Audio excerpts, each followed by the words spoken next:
a todos y bienvenidos a Rosalía Quiroga.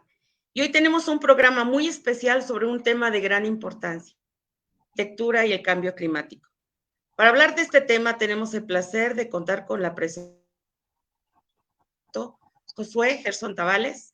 Él es experto en energías renovables y arquitectura sostenible. Hola, arquitecto, ¿cómo estás?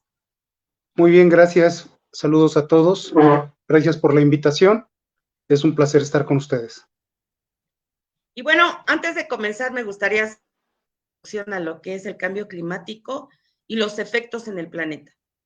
El cambio es un proceso de cambio en la distribución de los patrones climáticos naturales del planeta a largo plazo. La principal causa del cambio climático actual es principalmente la quema de combustibles fósiles, que libera gases de efecto invernadero. Estos gases se atrapan el calor del sol, lo que provoca un calentamiento importante del planeta. Para poder abrir esta charla tenemos como momento la presencia del arquitecto Gerson Tabales. Él es especialista en energías. Es egresado de la Facultad de Arquitectura de la Benemérita Universidad Autónoma de Puebla. Realizó su tesis en coautoría en el del complejo ecoturístico Aldea Tajina, enfocado a los servicios en sector Playa Brava, La Palma, Cayo Sabinal, Camagüey, Cuba. FBT, tecnología solar, fotovoltaica y térmica, además de haber realizado profesionales en la Facultad de Construcciones de Camagüey, Cuba, Universidad Pública de Montreal, ponencias nacionales en la Universidad de las Américas, Puebla, en la Universidad Autónoma de Puebla, en la Universidad Autónoma de Guadalajara, en el Instituto Tecnológico de la Montaña Alta de Guerrero, en la Universidad de Oriente Puebla. Ha impartido cursos en combinación con la IAM Puebla y la Universidad de Oriente. Un curso denominado Introducción a las energías renovables del paradigma de la acción sostenible. Y es aquí, arquitecto, donde entra en arquitectura. La industria de la construcción es una de las principales fuentes de emisión de gases de efecto invernadero, por lo que es crucial que todos los arquitectos adopten sostenibles para reducir su impacto ambiental. Para poder llevar a cabo esta sección, este programa, estamos manejando 3 segmentos. Y el primero es la arquitectura como factor del cambio climático. Y ahora sí, arquitecto, preguntas. ¿De qué manera la industria de la construcción contribuye al cambio? Arquitecto, no lo escuchamos. Ahora sí, perdón, silencié el micrófono. Ok, mira, básicamente no es un problema reciente. La industria de la construcción tiene un proceso de transformación de materiales donde en algunos casos se utilizan también la quema de combustibles. Podemos hacerlo desde los hornos de ladrillo, muchos factores, ¿no? O sea, todos los materiales que utilizamos tienen procesos de construcción o de elaboración. Ahora, hay algo muy esencial, no es actual, esto viene de muchos siglos atrás e incluso prehispánicos. Hay un documental de National Geographic que habla de la desaparición de los mayas y el abandono de las ciudades. Se maneja que incluso es la teoría en que los mayas abandonan sus ciudades por cambios climatológicos o cambios climáticos. El gran ejemplo es que solamente para apagar 1 metro cúbico de cal viva requerían 50 árboles. Quemar 50 árboles para poder quemar, o en este caso apagar cal viva. Entonces, si se dan cuenta, se hacían polos calientes, polos de ¿cómo se llama?, de calentamiento. Entonces eso hacía que también la contaminación que se emitía generara que las lluvias ya no llegaran en su tiempo, los ríos bajaran cauces, todo ese tipo de situaciones. Actualmente estamos padeciendo algo muy parecido, desgraciadamente a grandes concentraciones. Se dice que el planeta está, o le estamos extrayendo al planeta el 1.5 o el 1.75% de los recursos que puede producir en un solo año. Quiere decir que requeriríamos 1.75 planetas o un planeta y 3/4 más para estar viviendo y sobreviviendo con los recursos que le exigimos al planeta. Básicamente, la arquitectura tiene que empezar a volverse sostenible. ¿Por qué? Porque la modernidad nos está enfocando a hacer cosas prácticas y muchas de las cosas prácticas no son sostenibles. El hecho de no tener la conciencia desde el punto de vista de la separación de desechos, así como también lo que es la parte de la industria. La industria no tiene procesos que nos generen reutilización de calor, reutilización, en este caso, de emisiones contaminantes, o incluso de generar algunas situaciones que nos puedan ayudar a no contaminar al 100%. Hemos visto lugares como Dinamarca que tienen, por ejemplo, un sistema de recolección de basura, que lo que hacen es incluso la quema de la misma basura, y esto se volvió como una especie de rampa.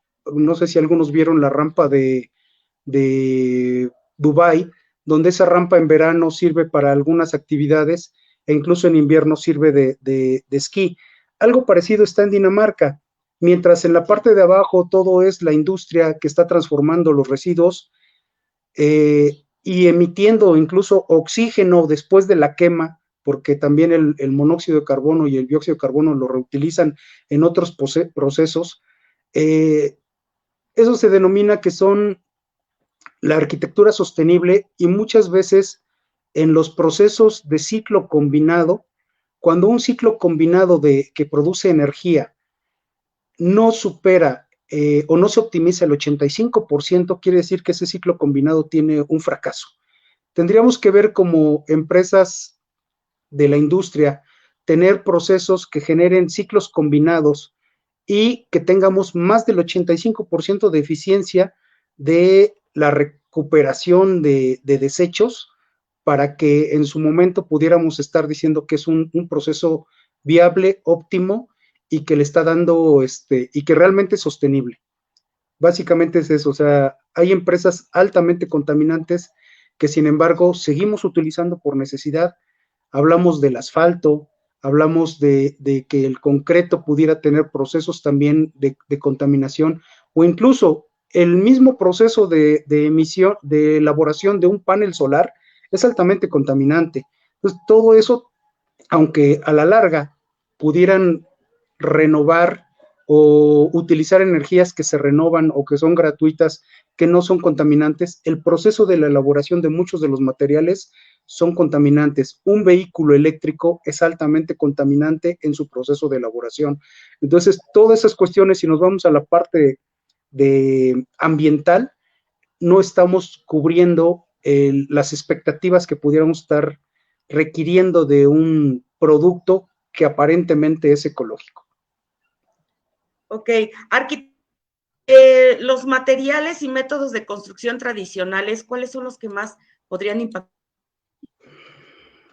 Pues hablamos son bastantes, ¿no? En este caso, el hecho de la cal, apagar la cal, cuando es de manera rudimentaria, donde se queman leñas, se quema carbón, e incluso hasta llantas, los hornos de tabique, que de manera rudimentaria o empírica le meten también llantas para quemar. O sea, todos esos procesos que no tienen un método de control de emisiones contaminantes son los altos factores de riesgo en nuestra industria.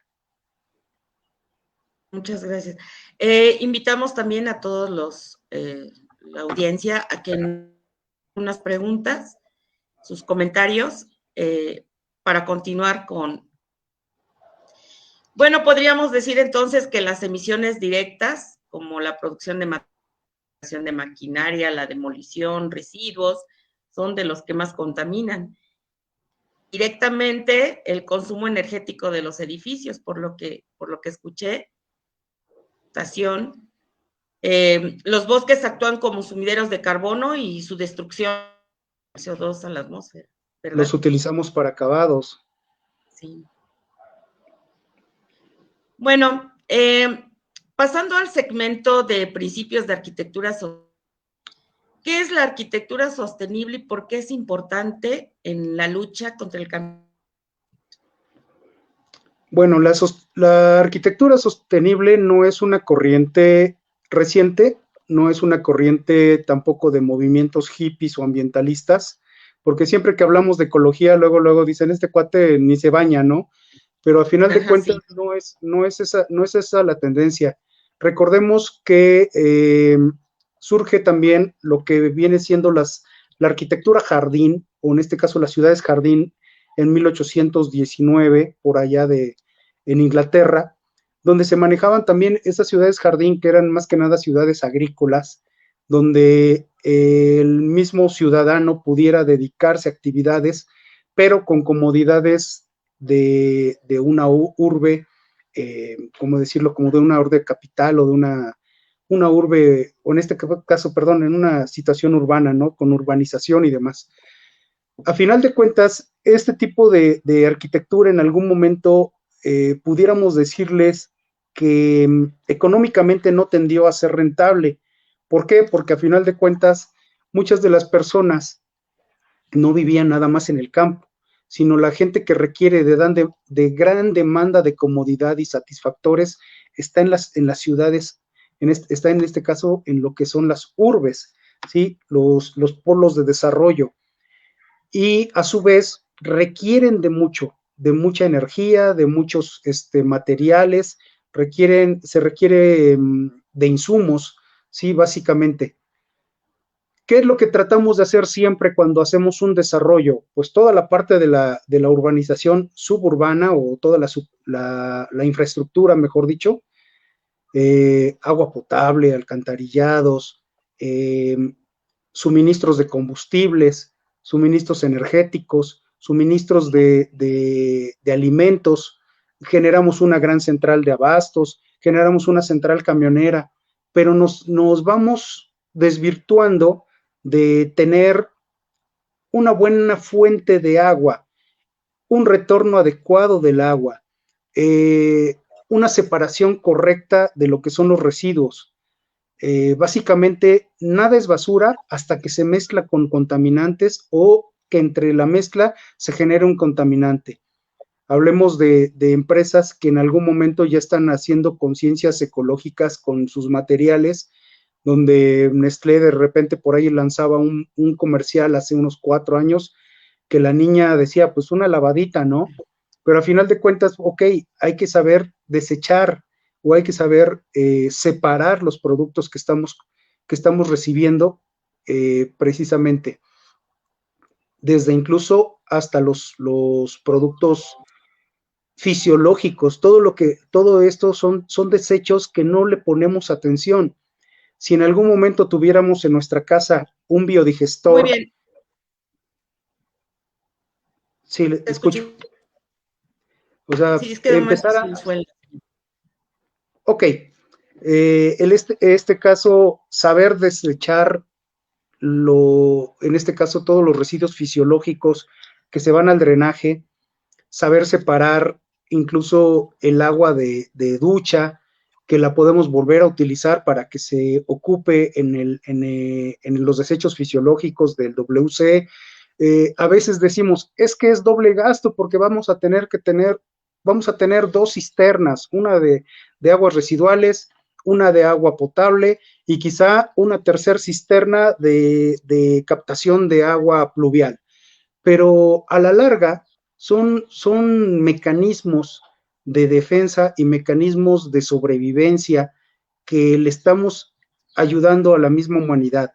Y eso de mencionarlo a la larga es un futuro muy a corto plazo, ¿no? O sea, Sí, estamos sí. hablando que ahora estamos haciendo cosas emergentes, ya no nos hemos preocupado, ahora nos ocupamos y nos estamos afligiendo por resolver problemas de cambios climáticos, cuando estamos hablando que desde 1893, de 1873 las ciudades jardines eran propuesta. Y hablar de ecología en esos años también eran propuesta. Recordemos que el gran desarrollo tecnológico inició en la época del maquinismo con, con combustibles altamente contaminantes que eran fósiles, la quema de carbón, el descubrimiento del diésel, de la gasolina. Hay los diarios de Rockefeller donde dicen hemos detectado un combustible altamente volátil, altamente inestable, pero tiene un gran rendimiento. Ahora, literalmente lo estamos tirando al río Mississippi. Tiraban la gasolina al río Mississippi y a final de cuentas, pues la gente ni siquiera sabía o ve a saber cuánta gente comió de los residuos de ese río, ¿no? Pero a final de cuentas no solamente sucedió en Estados Unidos, sino ha sucedido en todas las partes del mundo, donde incluso pudiéramos llegar a hablar de que no es nada más problema del gobierno, no es problema del productor, no es problema exclusivo del consumidor, es un problema tripartita, donde todos debemos de tener conciencia, desde el momento en que comemos un chicle, saber que el material de la cubierta o de la envoltura puede utilizarse a lo mejor para hacer plastimadera. ¿Y cómo lo separo? Ah, bueno, pues lo voy metiendo en una botella de PET hasta que se llene y lo voy y lo pongo en un centro de acopio ya que no lo quiero vender. Pero también podemos decir que los empaques de las papitas, la etiqueta del agua embotellada, todo eso son productos que pueden servir para plastimadera y a final de cuentas separarlos, irlos a dejar a un centro de acopio o incluso hasta literalmente ir y regalarlo, ¿no? Porque pues si lo vendes no te van a dar mucho por 1, 2, 3 kilos que vayas a captar en un mes, pero sí pudieras estar contribuyendo a no desechar y hacer basura que va a tener procesos ¿cómo decirlo? Procesos de restitución a la tierra en bastante tiempo, ¿sí? Ahora, lo mismo sucede con la arquitectura. La arquitectura tenemos que tener conciencia que a mayor comodidad hay mayor consumo energético. Hablamos de mayor consumo de gas, mayor consumo de eléctrico, y a final de cuentas, si metemos paneles solares, calentadores solares, podemos ir reduciendo esos consumos energéticos que también son beneficio para el habitante o en este caso el proveedor económico de la familia, ¿no? Son productos o son equipos que en su inicio pudieran tener un costo alto, pero a final de cuentas, a la larga, durante la vida útil de ese equipo, son altamente redituables. Lo mismo sucede con una cisterna o un biodigestor que no es más que una fosa séptica, donde hay también bioenzimas provenientes de microorganismos que pudieran estar consumiendo los desechos que nosotros producimos. Y a final de cuentas también hay bioenzimas que producen biogás, ¿sí? Metano, y ese biogás poderlo estar regresando a tu casa para alimentarte, para cocinar tus alimentos, todo ese tipo de cuestiones, ¿no? Entonces, son ciclos que ahora con lo que es las carreras de biotecnología, se están avanzando mucho, mucho a diferencia de hace unos 25, 27 años en los 90, que se hablaba como una utopía, algo que era más paradigma que realidad, cuando en realidad muchas de estas tecnologías han sido desarrolladas a lo largo de siglos. Desde 1862, la revista Mecánica Popular ahora, creo que era Ciencia Popular, en su ejemplar, creo que de junio, decía, el sol es la fuente de energía del futuro. En los 70s decían, hay paneles solares para que produzcas tu electricidad en tu casa.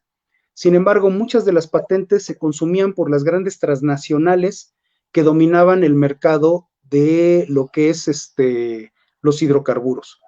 ¿Por qué? Porque a final de cuentas son negocios. Sucede lo mismo cuando surgieron ahorita en los 90s unos vehículos que se suspendían literalmente, pues Goodyear, al hecho de ver que ya no había fricción, que ya no había rozamiento y que iba a haber mucho menos consumo de neumáticos, Goodyear compró directamente esa patente. Entonces, muchas veces por el desarrollo económico se hace afecciones al desarrollo ambiental. Y por eso es por lo que les vuelvo a repetir, la combinación entre legislación, ciudadanos y en determinado momento productores que generen de verdad conciencias, podemos estar haciendo sostenibilidad de los productos. Eliminarle lo que es la vida, ¿cómo decirle? La vida útil tan corta de muchos accesorios y de muchos artículos, lo que se llama la obsolescencia programada. Muchas veces nos hemos dado cuenta que compramos un televisor, un smartphone, y 2 años, 3 años, y no más. Pero sin embargo, la contaminación y lo que le extrajimos a la tierra para hacer ese tipo de equipos, no nos damos cuenta que fue un consumo energético de 10 o de 8 años. Sin embargo, la vida útil del producto es de 5 o es de 3. Ok.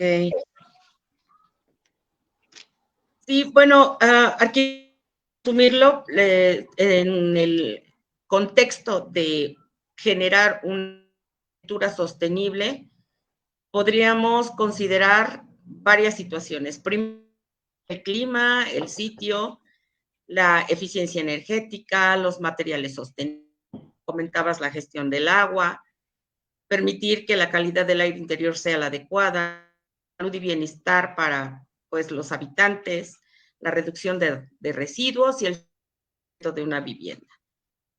Vamos a entrar al segmento número 3, en donde los desafíos y las oportunidades de la arquitectura sostenible en México.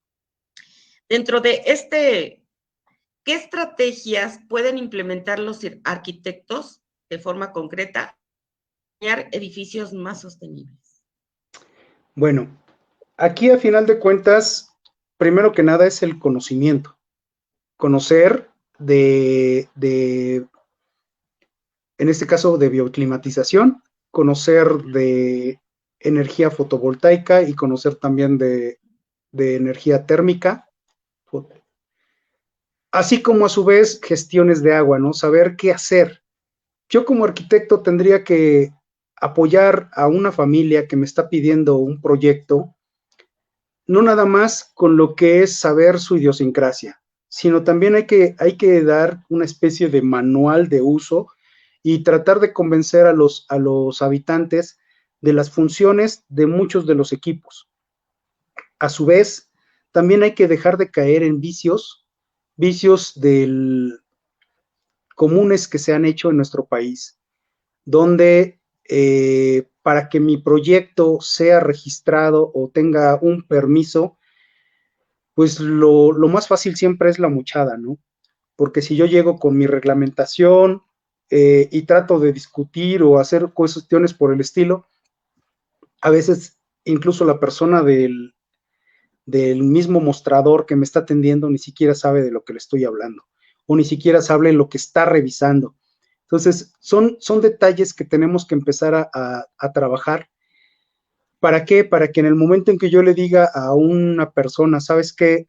Vamos a hacerte una casa sostenible, donde vamos a estar recuperando el CO2 que emite tu calentador de gas y lo vamos a mandar a un invernadero o a los invernaderos de ventana para que tú tengas también bioclimatización y hagamos una serie de componentes que no son muy fáciles de describir y de imaginar, o simplemente vamos a tener bioclimatización, que no nada más es ponerle plantitas a una jardinera, como alguna vez me dijo. Dice, es que la bioclimatización pues, es nada más poner plantitas. No, no es eso. La bioclimatización tiene muchas cosas, o sea, no es nada más la planta por ser la planta, o sea, qué tipo de planta incluso, le entramos a botánica, le entramos a muchas cosas. Entonces, un diseño bioclimático, ¿no? También. Sí, es el diseño bioclimático, básicamente. En eso tienes que entrarle a botánica, tienes que saber orientaciones, saber de vientos dominantes, de muchas cosas. Y precisamente, e incluso hasta de control de plagas e insectos. ¿Por qué? Porque muchas veces pudieras tener un ducto soterrado que a través de ese ducto, pues tengas la introducción de una plaga hacia el interior del domicilio, ¿no? Entonces, hay muchas cosas que sin agredir al ambiente, tampoco le vas a poner ahí venenos o materiales químicos que estén tratando de matar a la fauna. Tienes que andar en muchos aspectos, ¿no? Hay que hacer toda una combinación y recordemos que a muchos de nosotros nos dijeron que la arquitectura es una carrera multidisciplinaria. Por lo tanto, no nada más te dedicas a hacer dibujitos o nada más te dedicas a hacer en este caso, pegar tabiques o a comprar materiales, a controlar personas. Es tan multidisciplinaria que podemos sentarnos frente a un médico y absorber conocimientos que nos permitan saber cómo debe de funcionar una clínica, un hospital. Nos podemos parar frente al propietario de una gasolinera y platicar y adquirir los conocimientos para proponerle una gasolinera que tenga los servicios correctos. Y mucho más, poder platicar, y los que hemos tenido proyectos ecológicos o que nos titulamos con un proyecto ecologista, donde tengas o tuviste un sinodal de tesis que era doctor en arquitectura del paisaje y parte de su doctorado o tenía otro doctorado en botánica, dices, pues es una maravilla poder saber que nuestra carrera es tan amplia como la humanidad misma, ¿no?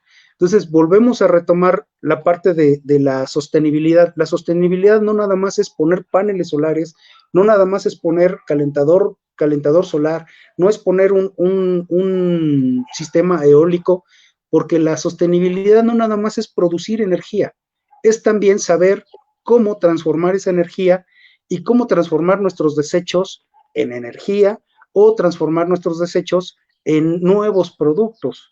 Entonces, desde el momento en que, no sé, alguien ha diseñado una torre de edificios con 25, 27 pisos y te das cuenta que una cisterna no es suficiente y las dimensiones de consumo energético que le tienes que poner una subestación eléctrica literalmente, y eso es todo lo que ingresa.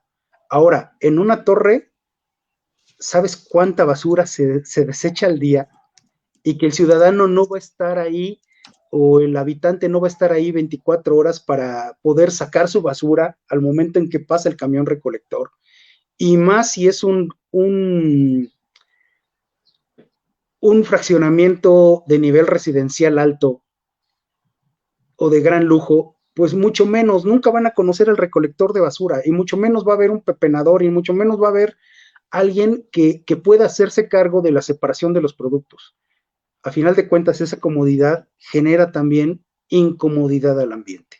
Tenemos que saber y educarnos para poder ocupar un espacio. Ya no vivimos en una caverna, ya no vivimos en una casa de palma, de juncos, de leña, de cosas así. Ok. Tenemos que vivir. Arqui, perdón que te interrumpa, estamos por terminar nuestro. Te agradezco mucho tu participación. Creo que este tema da para mucho más. Es muy amplio. Tomar en cuenta temas más como la recolección y captación de agua de lluvia, que será nuestro siguiente programa, donde hablaremos de la preocupación y de la urgencia de la recolección de agua de lluvia. Más que, agradezco los comentarios. Yo te sumaría que más que recolección y captación, también infiltración al subsuelo. Así es, importante. Bueno, invitamos a los radioescuchas a tomar medidas para reducir su impacto ambiental en una arquitectura sostenible. Agradecemos su presencia y su participación y los seguir aprendiendo sobre esta arquitectura sostenible. Muchas gracias. Gracias a todos. Gracias, arquitecto. Gracias Ahí a todos. fuiste mi padrino, por cierto. Gracias. Ah, pues entonces. Que sigan muy bien, hasta luego. Hasta luego.